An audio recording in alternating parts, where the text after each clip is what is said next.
La hipérbole es un recurso literario que usan los autores para darle belleza al texto exagerando algo. Para comprender la hipérbole nos hemos inventado unos chistes de hipérbole. Chistes de hipérbole. Era una persona tan alta, tan alta, tan alta que chocaba con los satélites. Era una persona tan bajita, tan bajita, tan bajita que para subir las escaleras tenía que trepar por una cuerda. Era un hombre tan alto, tan alto, tan alto que no cogía por las puertas. Era una mujer tan delgada, tan delgada, tan delgada que cogía dentro de los radiadores. Era un hombre tan, tan, tan pequeño que no le cogía ni la duda.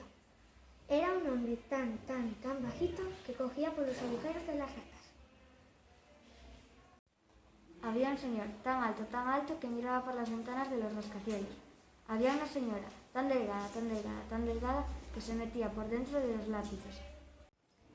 Era un hombre tan gordo, tan gordo, tan gordo que dormía parado y no se caía. Había una señora tan fea, tan fea, tan fea que mandó su foto por email y se la bloqueó el antivirus. Era un hombre tan alto, tan alto, tan alto que no cogía por el ascensor. Era una mujer tan gorda, tan gorda, tan gorda que no cogía por la puerta. Había una persona tan alta, tan alta, tan alta que se chocaba con todos los aviones. Había una persona tan lista que se hacía 100 divisiones en un segundo.